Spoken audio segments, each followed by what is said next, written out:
Captain America, the first Avenger. That's amazing. It's amazing.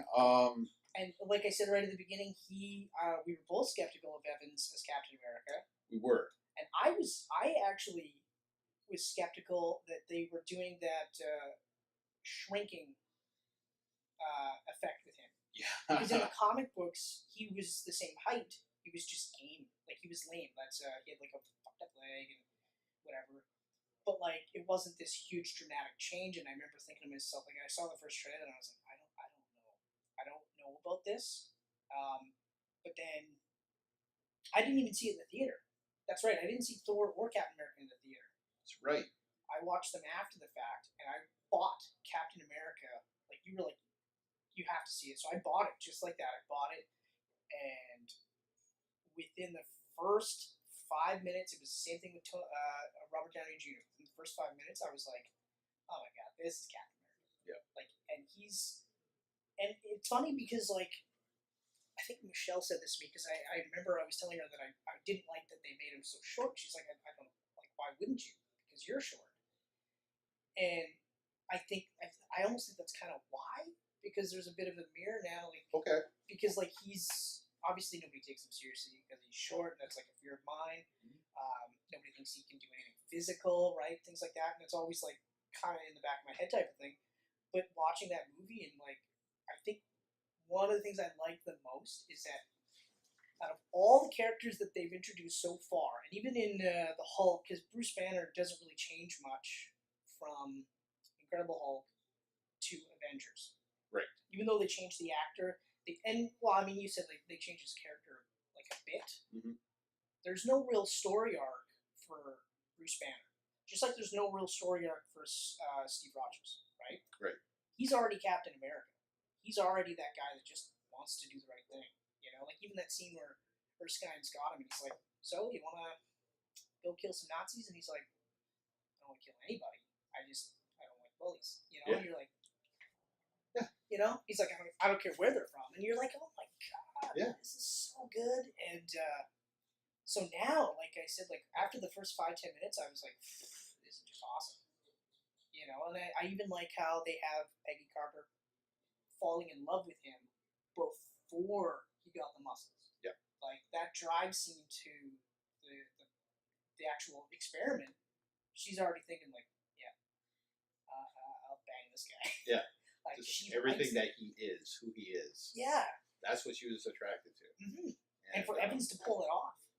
He pulls it off so great. And like we're coming like off of, again, he just played jockey assholes in almost everything. You know? Like he did the Human Torch and the Fantastic Four movies, which amazingly well. He was great. He was great in them. And that was one of the main reasons why he was so Human Torch to me that when they cast him as Captain America, I was like, yeah, even because the characters are so different. Yes. And and then immediately now you have that range where, he's just that kid from Brooklyn. Yep. And that's like so good, and I just like. And the movie itself, I think, is the best written out of all of them, aside from Avengers. I find that it's the most unique because it has a very serialized feel to it. Too. It feels like it came from back then. Yeah, it does. It does have that. I would say Thor though. Thor is very unique too. It is very unique. Thor has that classic fantasy feel that I got from like Legend and Masters of the Universe. Yeah. Yeah. By the way, we should probably do like a Kung Fury thing with Legend though, where we watch Legend, because I haven't seen that movie in so long, and I'm like, man, I gotta watch that movie again. Legend's so good because it's just insane how good that movie was. I love Legend. But anyway, I do feel it's one of the best written out of all of them. Yeah, it has the best supporting cast, I believe. Oh yeah, between Sebastian Stan and Haley Atwell and Tommy Lee Jones. I love Tommy Lee Jones, like in that sense that he's just like the midget. You got the midget to be Captain America. Yeah. Look at that guy. We got that guy, and then like they do the grenade scene, and Steve Rogers pops on the grenade, and everyone is like, the midget saved our lives. Yeah. He's Captain America. And like I was saying, like I absolutely love that he was Captain America before he was Captain America. Yeah. He was just that guy. I also love it. And they give him the classic cloth suit. Oh, right. For when he's like, it's so funny. The spokesperson, which I thought was like, and that was this a is what I'm doing? hilarious twist too. You made me all jacked up so I can do this. He gets it. Erskine's killed, and Tommy Lee Jones is like, "Well, fuck this shit. We can't have an army of you." Yeah. So I'm out. And then they're like, "Well, what about selling bonds?" And they do that montage where it's like that star-spangled man with a plan, and he's knocking out Hitler and selling bonds, and then they cut to the war where he's actually there, and none of the troops are having it. They're not, buying into him, and they think he's this big phony. Yeah. You know what I mean? And you're just like, wow, like so cool. And I love that they go like bright and shiny, and then it's like dark and gritty, and it's just like, yeah. So that troop just went missing. They're presumed dead, and here you are. Yeah. And even they don't. They never really talked about how he wanted to be an artist. That's huge in the comic books. That's one of the things. They show him doodling all the time, and he's the dancing monkey, which I was like, with that Batman stuff where they don't tell you that he's really, really smart. I like that they just showed you that he was an artist, but they didn't say, hey, he's an artist. Yeah. The chemistry, I just shot on all over Thor's chemistry with Jane Foster. So much chemistry between those two. Oh, I know. Like, so good. Peggy Carter and Captain America, you were just like... And that's the reason why I like the ending of this movie. I cry every single time. Oh, it's so it just crazy. Breaks my heart. Yes, I cry. I cry because I'm a fucking marshmallow. Oh, God. I cry like so easily when it comes to movies because I become so invested in characters and stories. Exactly.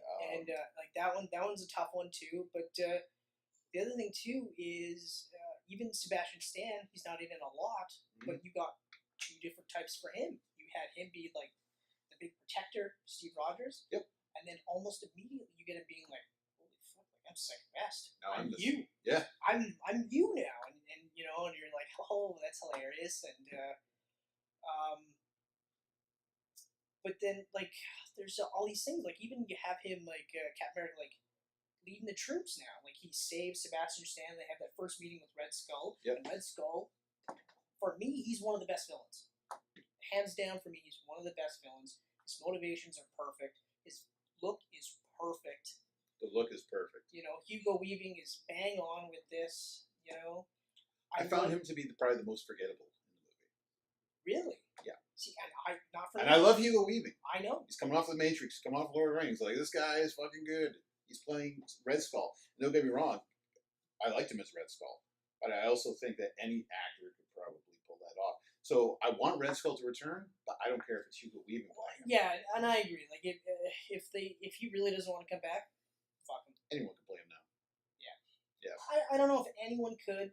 I mean, they could argue not anyone, any of the changes could be made because he spent all that time wherever he was, right? Yeah. In the Tesseract, right? But like, I really liked him, and I also liked, and I know like every single Marvel movie has that like the flip side villain. So like Iron Man's bad guys are always armored bad guys. Yeah.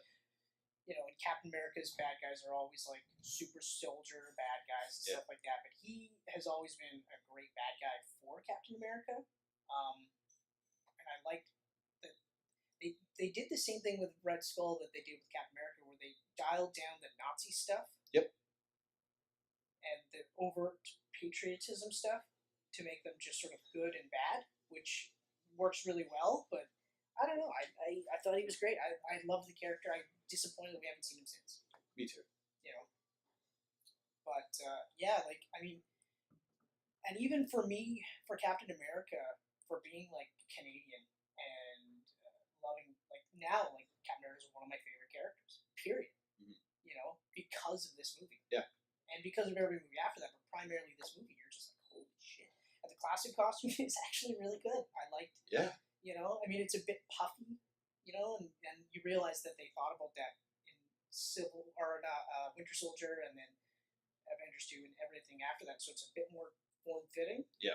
But it made sense for that time, right? Oh, yeah. Because, I mean, they didn't have, like, he had the special... fucking helmet. Yeah. Which I thought was great. Mm-hmm. He had the helmet, he had the suit there. I mean, it was just awesome. So good. Howard Stark was great.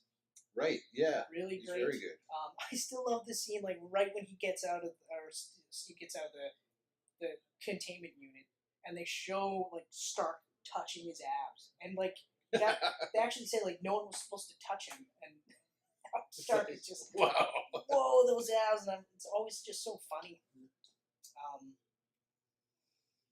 Yeah, like I also like too, like they never really talk about how quickly Steve Rogers went to being like full like Captain America, but they show you he's reading books on the military and army stuff when he gets there, even before he goes through, they show him doing training and stuff like that, and just all these little things that they do that they don't hit you over the head with, and it's just like I said, like I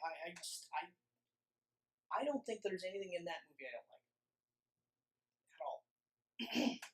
I can't really think of much.